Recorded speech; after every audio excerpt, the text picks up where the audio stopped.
For most of your life, the idea of family being everything felt like the truth. It was your foundation, your safety net, your center of love and support. And while family is still a precious gift, especially after 60, many seniors find out too late that depending solely on children, siblings, or relatives for happiness, peace, or care is not only risky, it can be quietly heartbreaking. I want to say this gently, but directly, because I've seen too many seniors decline emotionally, physically, and spiritually when their adult children became busy, distant, or simply didn't show up in the ways they hoped. Let me be clear. This is not about blaming anyone. Adult children have jobs, marriages, kids of their own, bills to pay, and often good intentions. But life moves fast, and seniors who expect their children to be their emotional, financial, and social lifeline after 60 often end up feeling neglected, forgotten, and disappointed. So in this first part, I want to help you shift your mindset. Instead of seeing family as your only pillar, let's recognize that true peace and lasting well-being require a more diversified foundation. Think of it as building a house. You don't rest the whole structure on one beam. You build multiple supports. That's why we're going to explore the 5 essential things seniors must rely on instead of or in addition to family to stay happy, healthy, and mentally strong. Because here's the honest truth. Your joy and independence must never be dependent on someone else showing up. Let me tell you about Mrs. Keller, 81. She raised 3 kids with devotion. She cooked, worked, attended school plays, helped with college, and dreamed of her golden years being filled with grandchildren and weekly visits. But now, one child lives in another state. Another works long hours. The youngest is divorced and struggling. They love her, yes, but they call every few weeks. Visits are rare. Birthdays are forgotten. She told me once, "I gave everything, and now I feel invisible." This kind of emotional grief, the grief of being needed less, is deeply common, but rarely talked about. That's why we must shift the paradigm. Family love is a gift, but it is not your survival plan. So what's the first thing you must rely on instead? It's something powerful, invisible, and always available. It's something no one can take away, and yet few people over 60 truly strengthen it. That's your inner mindset and personal agency. Relying on your mindset doesn't mean ignoring feelings of sadness or pretending you don't miss your kids. It means you choose every morning how you will experience this chapter of life. Will you define yourself by who visits you, or by who you choose to become today? Will you sit and wait for happiness, or walk toward it through purpose, movement, or creativity? Your mindset is your compass, and just like muscles, it needs training. Start small. When you wake up, ask, what am I grateful for right now? What's one thing I can do today that brings me joy? How can I give something, to myself or to others, without expecting in return? This sounds simple, but the impact is profound. Seniors who regularly reflect, practice gratitude, or engage in light meditation show lower rates of depression, improved immune function, slower cognitive decline, higher resilience after loss or illness. Your mindset is your most loyal companion. When children cancel, friends forget, or aches creep in, your mindset decides what happens next. And one more thing, mindset is not a lonely word. You can strengthen it through community, learning, art, gardening, music, journaling, or even walking in silence. It's the core from which all other strengths grow.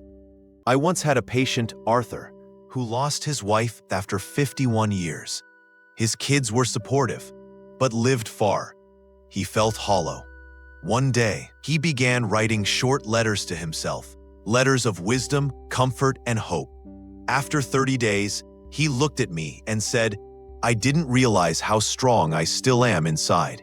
That's the moment. mindset stops being abstract and becomes your lifeline. Why you need a circle of friends, not just family, to stay emotionally alive after 60. If there's one truth I wish more seniors embraced earlier, it's this. You don't need a big family to feel deeply connected. You need meaningful connection. In part 1, we talked about mindset. But even the strongest mindset needs mirrors. People who reflect your stories, remind you who you are, and help you feel alive. That's where friendship, not family, often becomes the golden thread of senior joy. After 60, life changes. Retirement reduces daily contact. Children grow busy. A spouse may pass. And loneliness isn't just sad, it's dangerous. Research from Brigham Young University found that loneliness is as deadly as smoking 15 cigarettes a day. It increases the risk of death by 26%. So if your family isn't always there, and even when they are, you must intentionally build a circle of supportive peers who understand you, laugh with you, and share your rhythm of life. Let me be clear. Friendship after 60 is not optional. It's not something nice to have. It's an essential form of medicine for your emotional and physical well-being. I've seen this in my own patients. Take Mr. Danvers, widowed, 2 daughters on opposite coasts. For years, he sat at home watching TV. Then he joined a local gardening club, reluctantly. Within weeks, he found friends, shared stories, laughed again. 6 months later, his blood pressure dropped. His sleep improved. He looked 10 years younger. Not from pills, but from companionship. Here's what real friendship gives you after 60.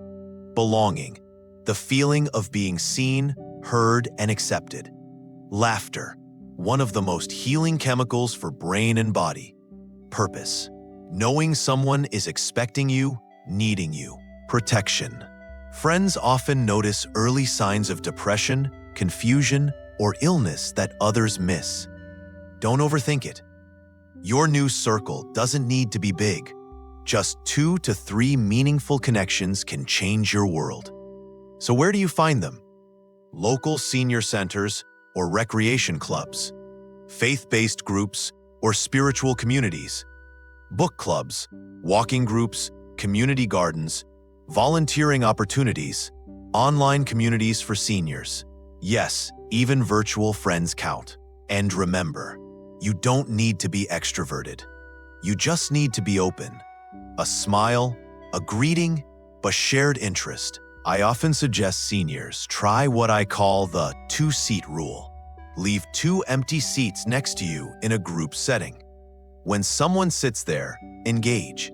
Just say, "I'm glad you joined me." Friendship also gives you a space to talk without filters, to share fears, memories, goals. You can say things to a friend you might not say to your adult children. And here's the magical part. It's never too late. I once met Florence, age 92. She said, "I lost my last friend at 88. Thought I'd never find another.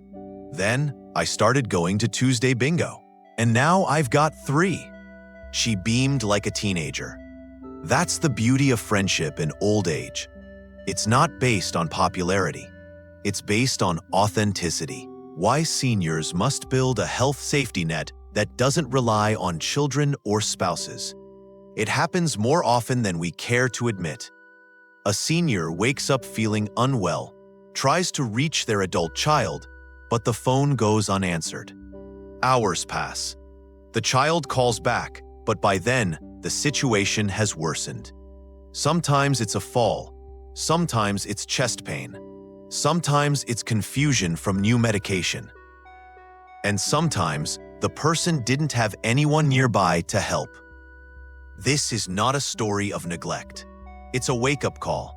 Because relying solely on family for medical help or health decisions after 60 is a dangerous gamble. In Part 3, we're going to talk about building a health safety net that's strong, accessible, and independent of who's nearby or how busy your loved ones are. You deserve care that doesn't rely on someone being in the same zip code. So let's talk about the 3 major areas you must prepare for: medical alerts and emergency preparedness. If you live alone or even with a partner who may also have health challenges, you need a medical alert system. Not tomorrow, today. These devices aren't just buttons, they're lifelines. Some detect falls, others track heart rate or location. The best ones connect directly to emergency dispatchers who know your name and condition. Don't view this as a sign of weakness. View it as a sign of wisdom. I've seen lives saved simply because someone wore a necklace or bracelet that let them get help immediately. Also, keep a visible health folder near your phone or fridge. Include medication list, diagnoses, allergies, doctor contacts, emergency contact info, not just your child, also a trusted neighbor or friend. 2. Proactive doctor relationships. Too many seniors only see a doctor when something goes wrong. That's reactive medicine. What you need is proactive partnership. Find a primary care physician or geriatrician you trust. Visit them regularly, not just when urgent. Ask them, what screenings do I need this year? How's my blood pressure trend over time? Are there ways I can lower medication through lifestyle? Keep a written list of your questions. Bring a notebook. Advocate for yourself. And if your adult children say, "Let me handle it," thank them, but don't hand over control. You must be the CEO of your own health. 3. Surround yourself with a health team. Your doctor is not your only health ally. Think bigger. Pharmacist knows how your meds interact.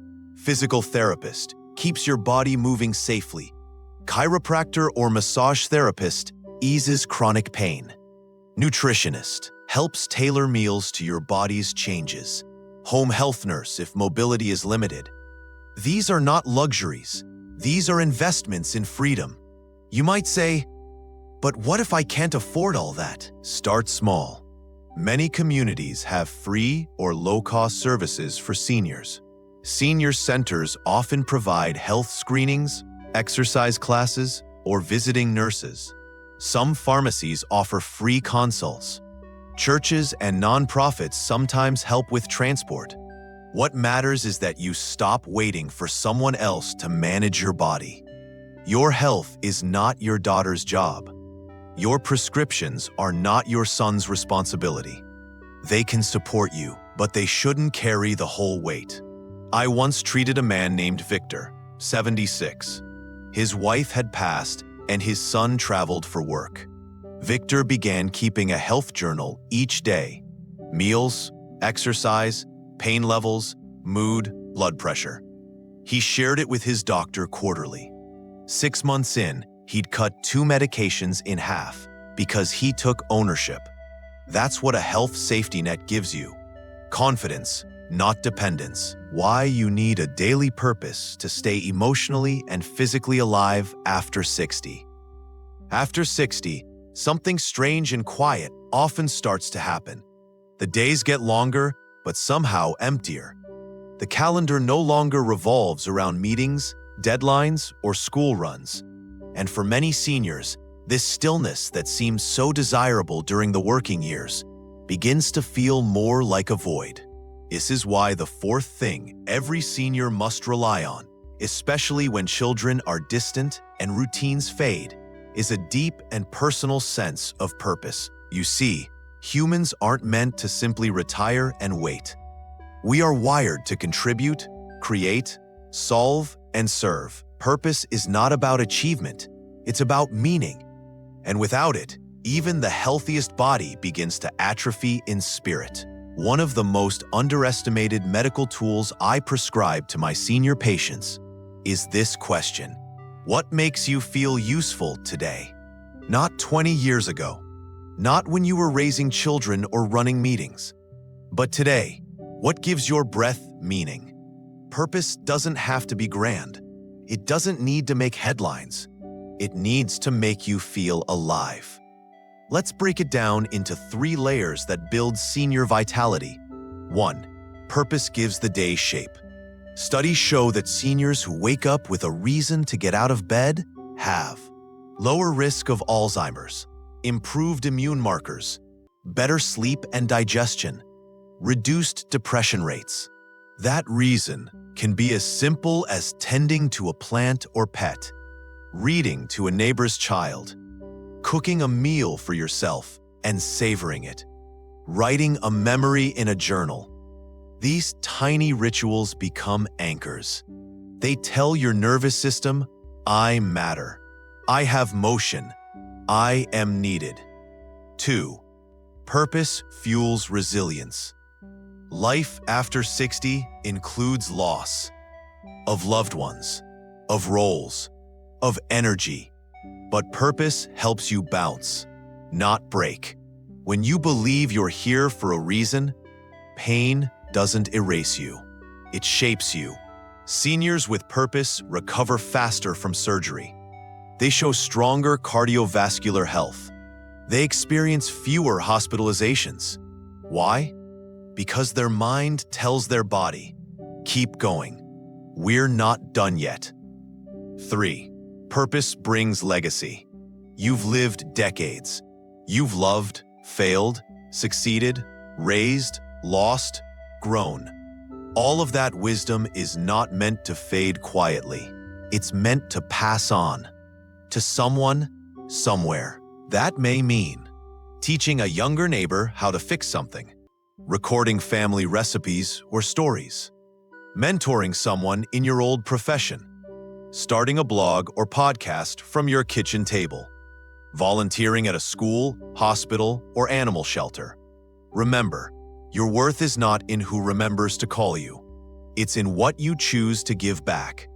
Let me share the story of Elaine, 73. Her husband died. Her children called on weekends, but she felt adrift. One morning, she saw a boy walking to school alone, looking down. She waved. Next day, she waved again. After 2 weeks, she started walking partway with him. Eventually, she began reading at the boys' school 1 day a week. Today, she's known as Grandma Elaine to 4 classrooms. She once told me, I thought my role as nurturer ended when my children moved out. Turns out, I just needed a new place to pour that love. That's purpose. Why every senior needs a spiritual foundation, even if you're not religious. In this final part of our journey, we come to the deepest, quietest source of strength a senior can have, a spiritual foundation. And no, I'm not talking about religion in a traditional or dogmatic sense, unless that's your path. I'm talking about something more universal, more personal, a grounding sense of peace, connection, and meaning that comes from within, not from outside validation. After 60, the questions get bigger. Why am I still here? What happens after this life? How do I find comfort when everything feels uncertain? The answers aren't always clear, but the act of seeking, of grounding yourself in something beyond the physical, is one of the most powerful predictors of emotional and physical health in aging. In fact, multiple studies show that seniors with a spiritual practice, whether that's prayer, meditation, nature walks, or community worship, experience lower rates of depression, better immune resilience, faster recovery from illness, higher life satisfaction. Why? Because spirituality brings something the world can't always offer, a sense of stillness and belonging beyond circumstance. Let me tell you about Bill, a 79-year-old retired postal worker. He didn't attend church, didn't meditate, didn't pray, but every morning he sat outside with coffee, watched the sunrise, and said 3 things out loud. Thank you. I'm still here. Show me what I can give today. That was his spiritual practice, and he radiated calm. Another woman I knew, Celia, 82, lost her only child. Devastated, She began walking every morning through a wooded path near her home. "The trees hold me," she once said. That walk became her temple, her sanctuary. Your spiritual foundation can look like lighting a candle each morning with a short intention, listening to peaceful music that centers you, reading a sacred or inspiring text, sitting quietly and breathing with awareness, talking to a higher power in your own words. It doesn't need to be long, but it needs to be consistent, intentional, personal. When family doesn't call, the world feels noisy, or grief knocks on your door, your spiritual life becomes your soft place to land. And here's what makes it so powerful for seniors. Unlike health, which may fade, unlike people who may come and go, unlike money, which can't guarantee peace, your inner spiritual grounding is always accessible, even from a hospital bed, even in grief, even in stillness. This spiritual connection also helps seniors face the natural fear of death with more calm and acceptance. It doesn't mean we welcome it, but we understand it. We prepare. We live more fully in each moment. I had a patient named Arturo, 84. He used to sit by his window every sunset, palms open, and whisper, "This moment is enough." He once told me, "The more I trust what I can't control, the more joy I feel in what I can." That's the gift spirituality gives: release, peace, a return to self. So whether you find that through God, nature, poetry, silence, ritual, or shared prayer, it doesn't matter. What matters is that you find a steady anchor inside you that no one can take away. Let's summarize what we've now built together over these 5 parts. A strong mindset and personal agency, a rich circle of friendships and social bonds, a proactive, prepared health safety net, a meaningful sense of daily purpose, and a deep, quiet spiritual foundation. These are the 5 beams that must hold up your later years. Not just your children, not just your family. Family is a blessing, but your soul, your routines, your peace, that's your sacred responsibility. So as we close, I offer this. Light a candle for yourself today. Speak to the sky or sit by a tree. Journal one question that's on your heart. And trust that no matter what changes around you, you are never alone in this world. Dr. James Hartley, with deep respect for your journey, reminding you that your most powerful ally is already within.